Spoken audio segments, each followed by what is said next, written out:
Welcome back to the wilds of South Africa, where the king of the jungle reigns and a controversial operation is taking place. Hundreds of lions face the sights of hunters' rifles. But why does this happen? Here is the untold story of lion hunting, compiled in this video.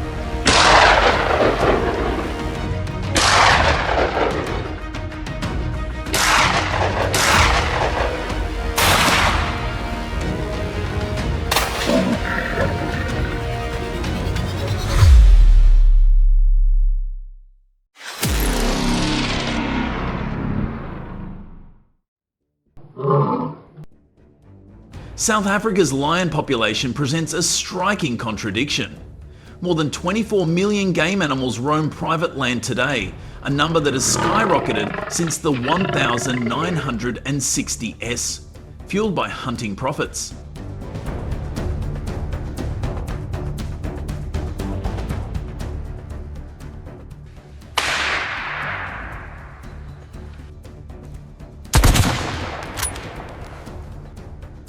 But this is a big deal when lions are an apex predator that must be carefully managed.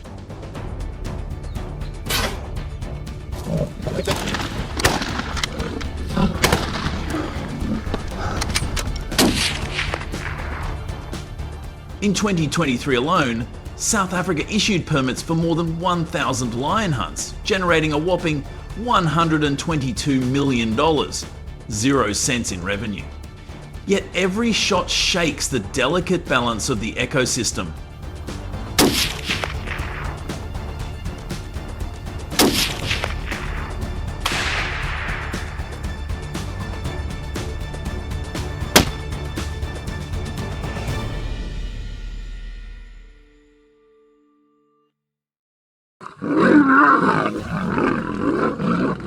Lions are the cornerstones of ecosystems, regulating populations of antelopes and zebras. This helps control overgrazing and keeps grasslands healthy.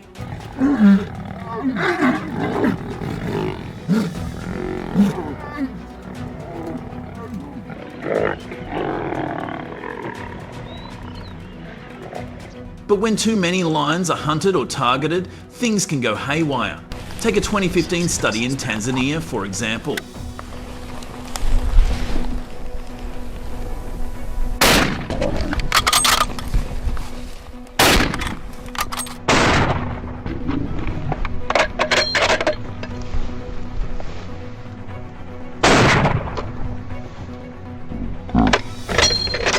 It found that removing just one dominant male lion from a pride can disrupt the entire social structure, leading to attacks on cubs and a 20% reduction in cub survival. As a result, predators begin to overpopulate and vegetation suffers.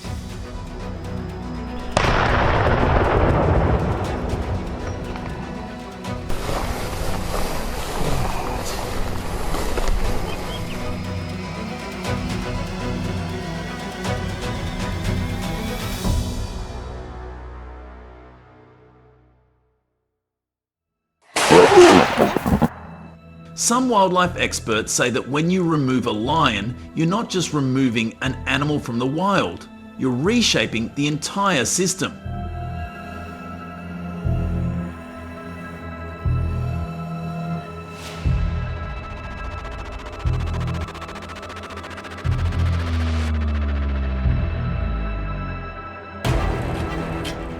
That's why we have strict quotas that only allow older, past reproductive male lions to be hunted.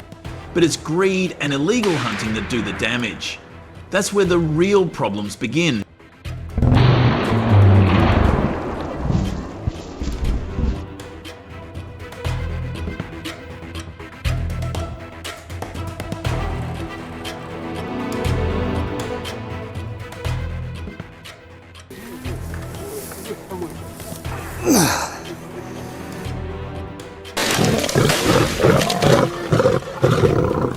Lion hunting is no easy task. It's a strategic, high-stakes hunt. South African law requires hunters to be licensed, guided by experts, and strictly follow hunting quotas.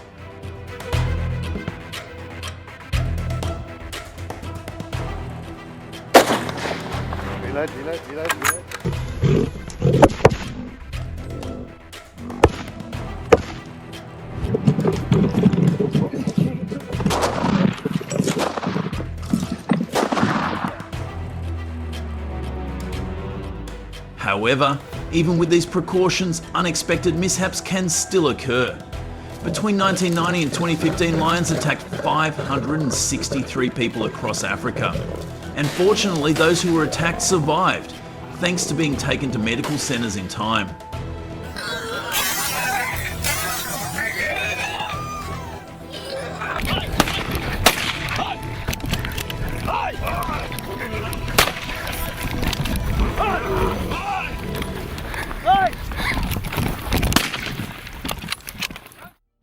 Why does this happen? There are a few reasons. Some hunters ignore safety protocols or get too close to lion prides.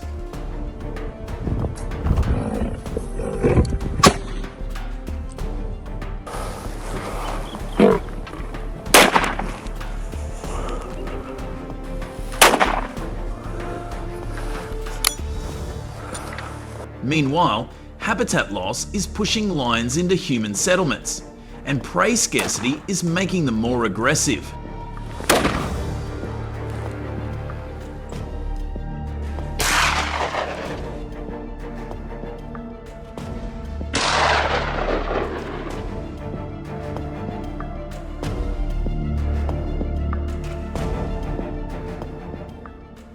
Hunters spend months practicing, honing their shooting skills at 50 to 100 yards under pressure.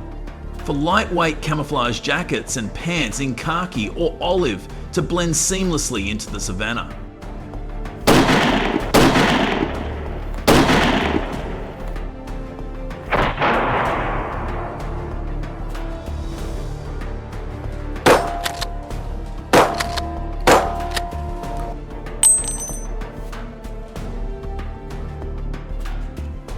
Boots should be sturdy, ankle high with thick soles for maneuvering over rocky terrain.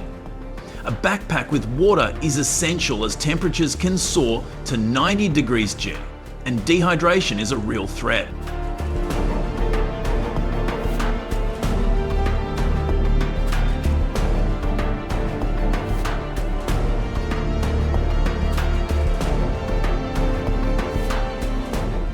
Every piece of equipment is thoroughly inspected, and a jammed rifle or a loose sling can be the difference between life and death.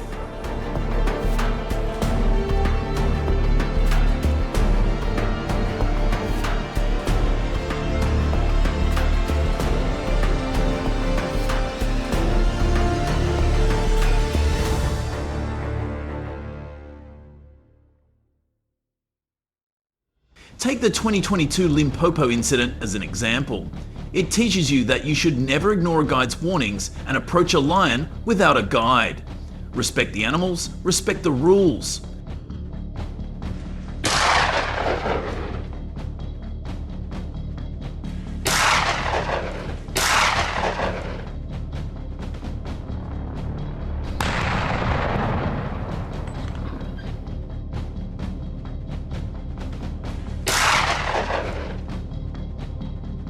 And for those watching at home, this is not just a savannah thing. Whether you are hiking or camping, always know if your surroundings are safe. Carry repellents like pepper spray and never corner a lion.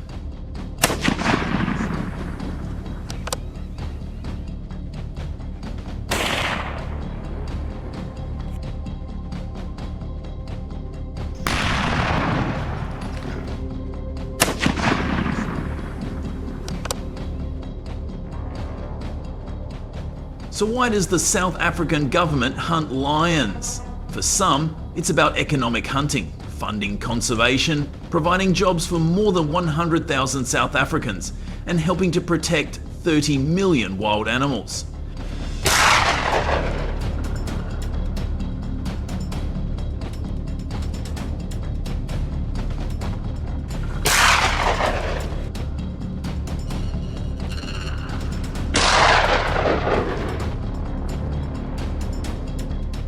For others, it's about predator control, which would otherwise destroy ecosystems. But there's a darker side.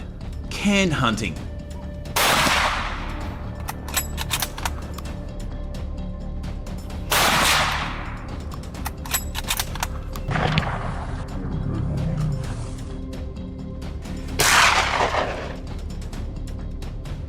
Where captive bred lions are shot in cages. In 2016, 8,000 lions were bred for this controversial practice, tarnishing the reputation of ethical hunting.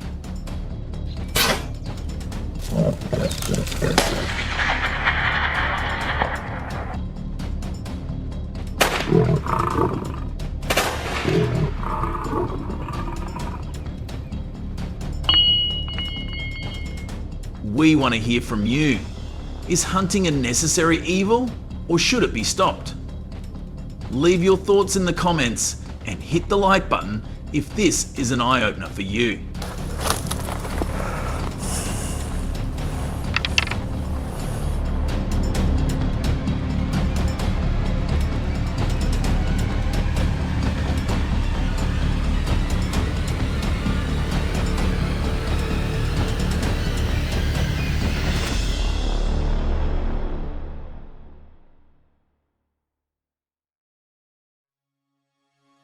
In recent weeks, wild boars have been rampaging through the suburbs of San Antonio, Texas, causing serious damage and raising safety concerns for residents.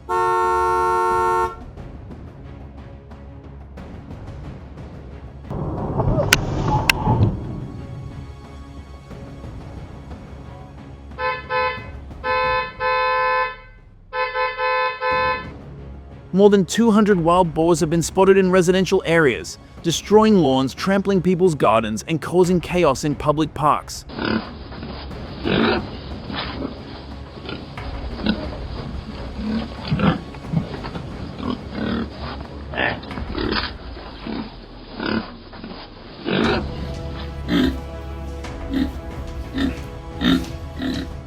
In one serious incident at Brackenridge Park, more than 30 wild boars damaged several playgrounds and destroyed hundreds of dollars worth of landscaping.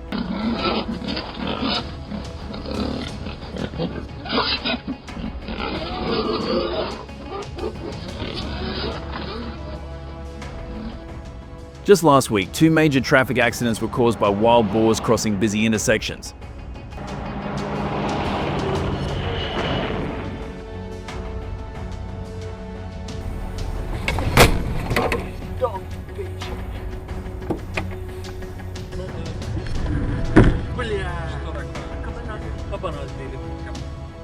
Officials are calling it a crisis, with city management teams estimating the damage at more than $50,000, calling for immediate intervention to prevent further escalation and protect residents.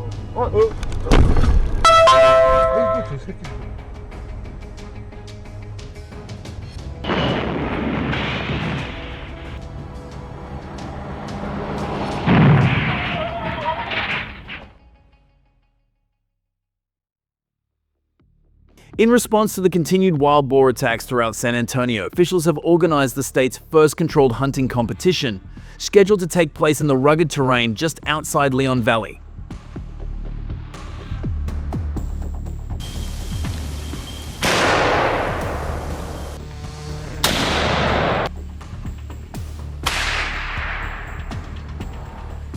The area, dense with brush and hills, is prime wild boar territory and a major entry point into urban areas.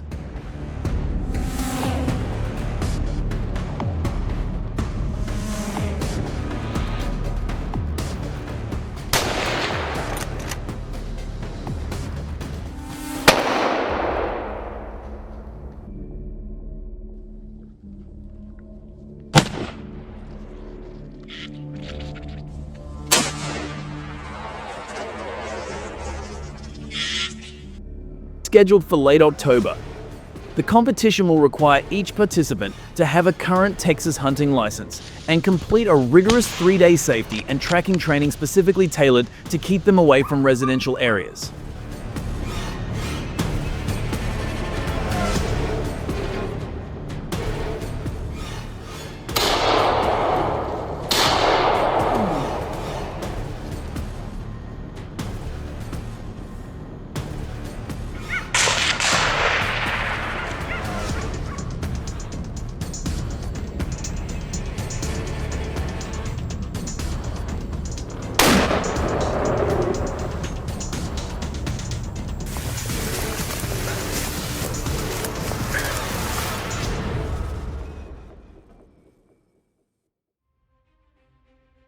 Hunters will use approved firearms calibrated for close-range accuracy in dense undergrowth.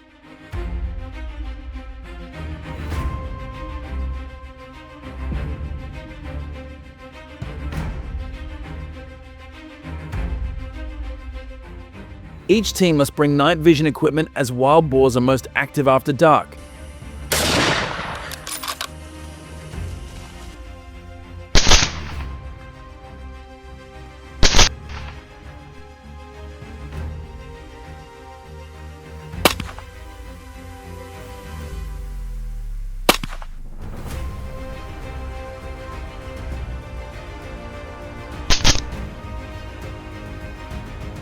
Participants will be tasked with capturing, tagging and properly documenting each wild boar to collect valuable population data.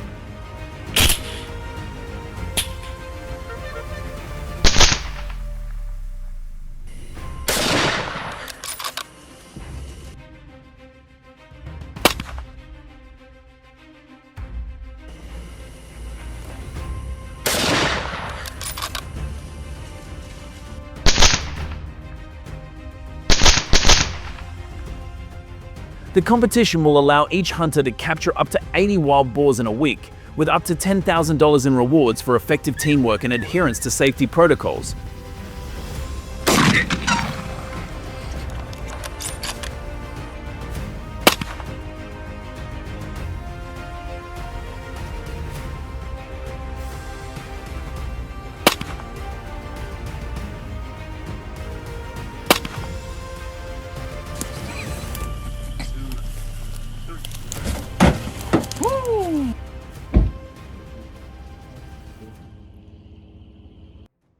Texas officials expect more than 150 skilled hunters to attend, and the event will be closely monitored to ensure ethical practices.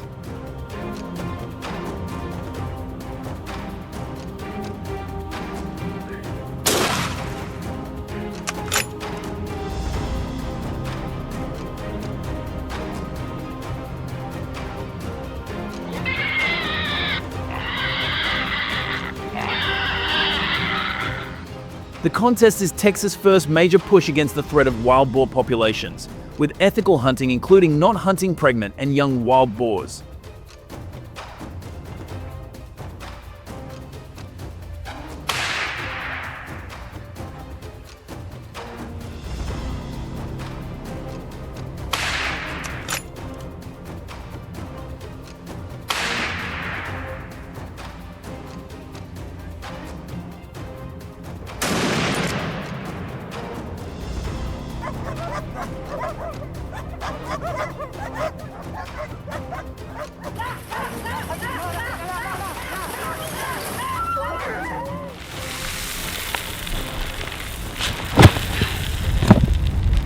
For their second wild boar hunt, preparation was everything.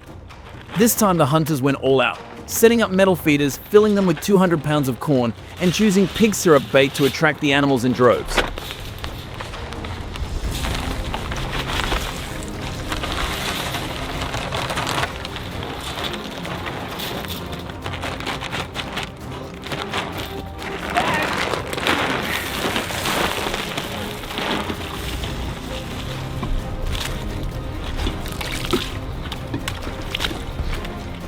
In the dense woods, they set up high-tech cameras hooked up to phones waiting to record the hog's every move.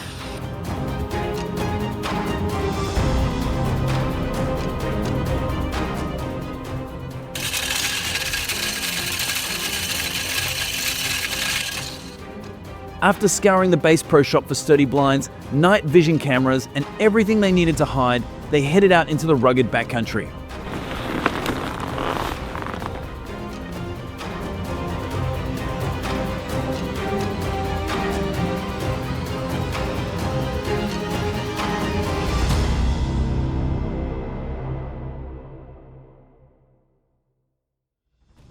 According to the Texas Wildlife Management Association, strategically placed corn baits have transformed the hunt, luring the elusive wild boars out of hiding and into view.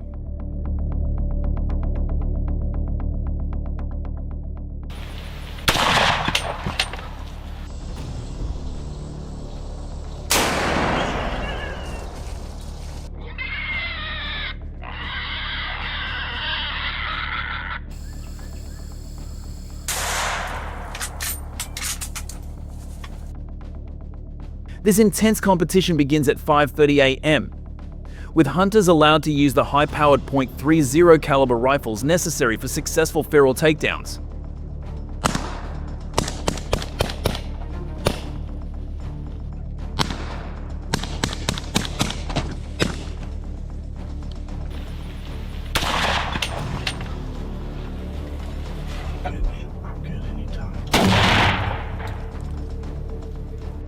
If hunters miss their target, they are safe from any immediate threats because reinforced tents have been erected just 20 yards from the bait area, allowing them to wait quietly and be ready for the next opportunity.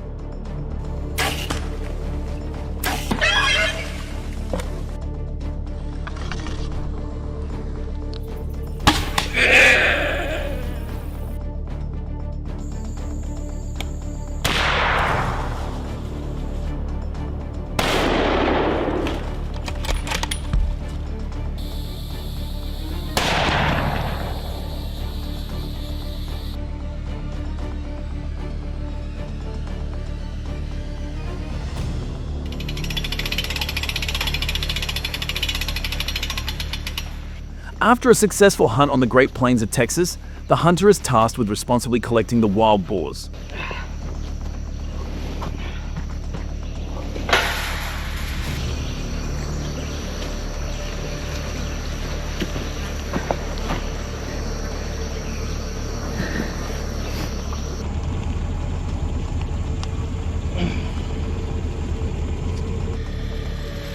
With the hogs weighing up to 300 pounds, transportation requires specialized trucks equipped with heavy-duty lifts that are used to load and secure them.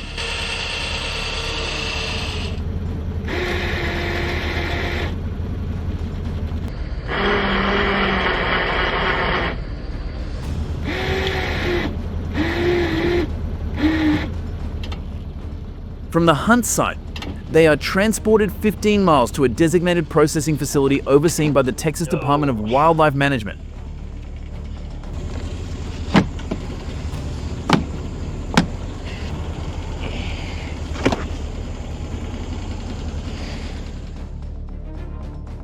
In the second hunt of the season, the largest wild boar weighed 340 pounds, setting a regional record.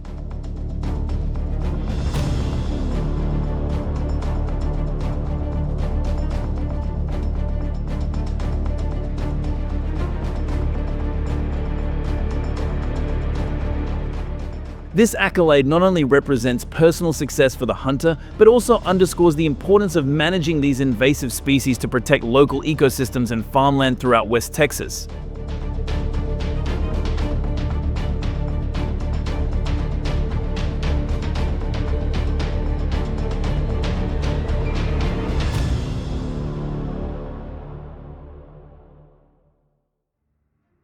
Origin and number of wolf attacks in North America?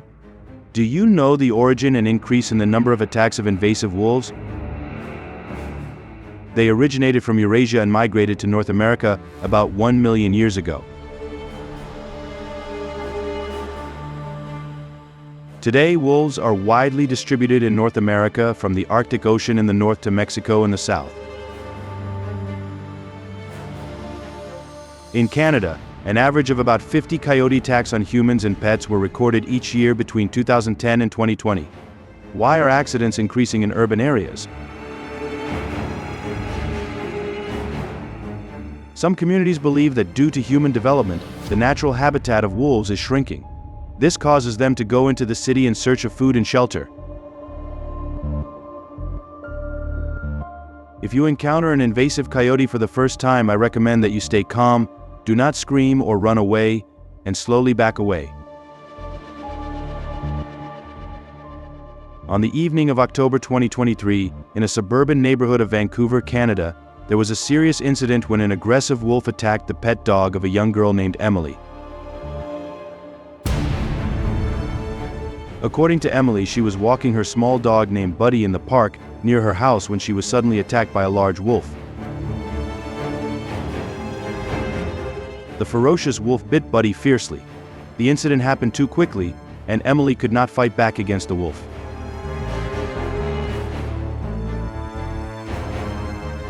Buddy was seriously injured and could not survive due to the impact of the wolf. Emily also suffered minor injuries from trying to save Buddy.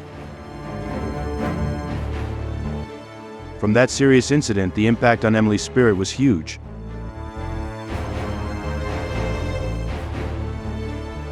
What do you think when this attack happened to a girl and her pet?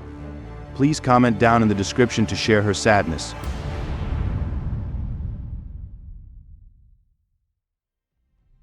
Not stopping at urban areas, they attack farms, causing significant economic damage to the livestock industry and affecting the ecosystem. At 40 mph, it's significantly faster than the average cow running speed of 20 mph. From that speed, it helped the wolves attack and cause pain to the cows. They often attack the soft parts of cows, including the neck and buttocks. According to estimates by the U.S. Department of Agriculture, cattle herds in North America lose about 118 million USD each year due to wolf attacks. In particular, if wolves go alone, they will only attack cows with weak health. When traveling in herds of 3 or more cows, they will attack healthy cows.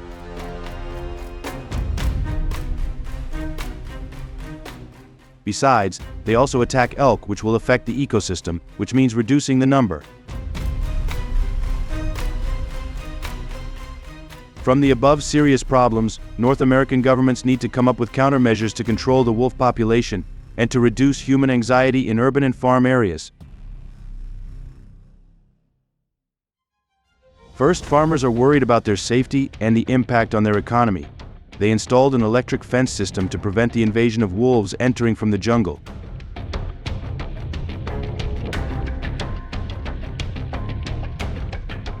Do you know what you need to prepare to install an electric fence to save the most money? New Zealand brand with more than 80 years of experience in the field of manufacturing electric fence equipment. After preparing the specialized electric wire for the fence, you need to prepare many wooden pillars, and a solar power source will be very convenient.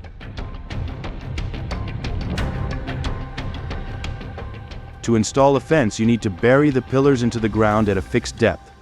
Connect the wires you have prepared to the power supply and check the system's operation. Fence installation time depends on the shape, length of the fence, and the number of construction workers. On average, it takes 1 to 2 days to install a fence for 1 acre of land.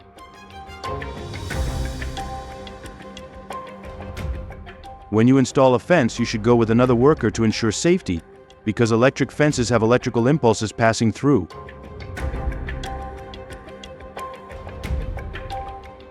Electric fences work by passing a mild electric current through wires. When animals touch electric wires, they will be electrocuted and feel uncomfortable, causing them to stay away from the fenced area.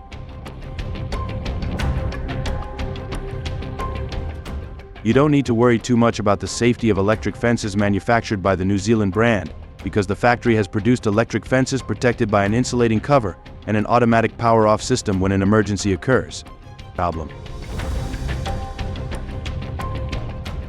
Touching the fence only causes discomfort to the wolves, but does not make them feel pain.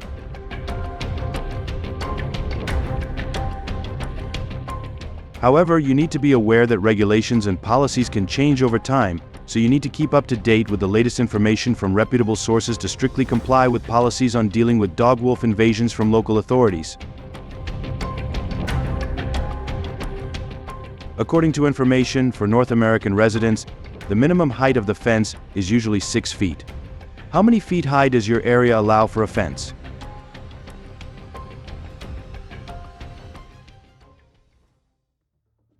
The above coping methods are only short-term measures. If the number of wolves is not controlled, they will become increasingly aggressive in attacking human safety in residential areas.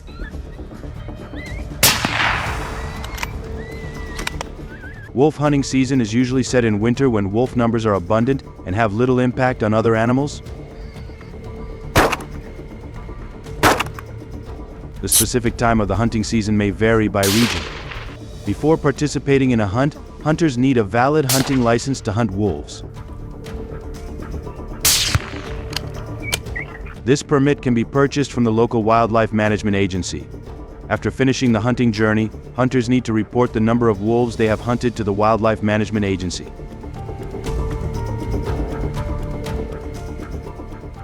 If you intend to hunt at night, be sure to use a powerful flashlight and wear brightly colored clothing for easy identification. But hunting during the day is safer than at night because you can see more clearly and avoid unwanted dangers.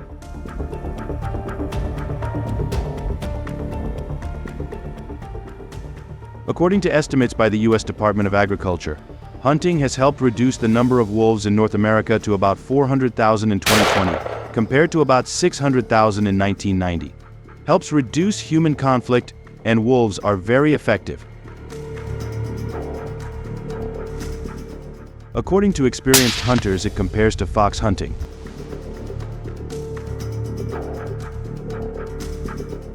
Hunting wolves can be more dangerous because wolves are intelligent, ferocious animals and can move quickly, so hunters need to know wolf behavior, the terrain of the hunting area, and how to hunt.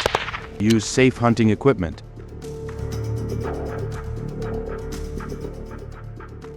North American hunters are very interested in daytime camouflage techniques to take down invasive wolves. Camouflage during the day when hunting invasive coyotes helps conceal the hunter's presence, making it easier and safer to reach the target.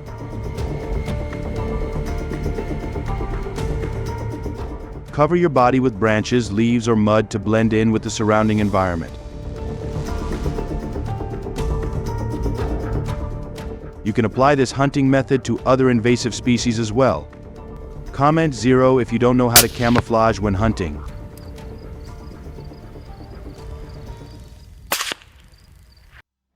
Unlike other regions, people in North America do not use leg traps to deal with invasive coyotes.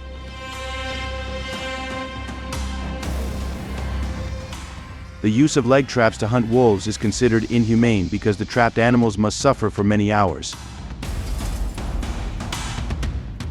Many coyotes can escape traps, resulting in injuries and possibly spreading disease to other animals. Many animal protection organizations in North America have spoken out against the use of leg traps to hunt wolves. They say the use of leg traps is cruel and unnecessary and call for more humane and effective coyote control methods.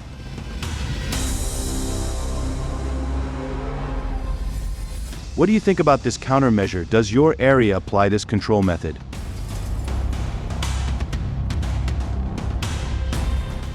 Which way of dealing with North Americans do you like?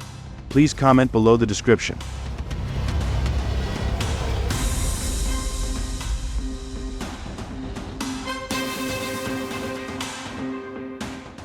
Comment number 2 to let me know you watched the entire video.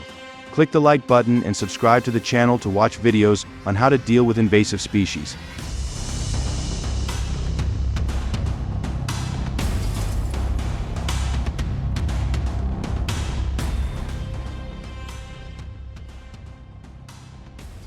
These approaches have been great at stopping the spread of some invasive species.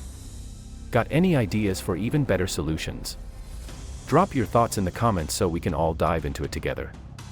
Thanks for sticking around and watching the whole video.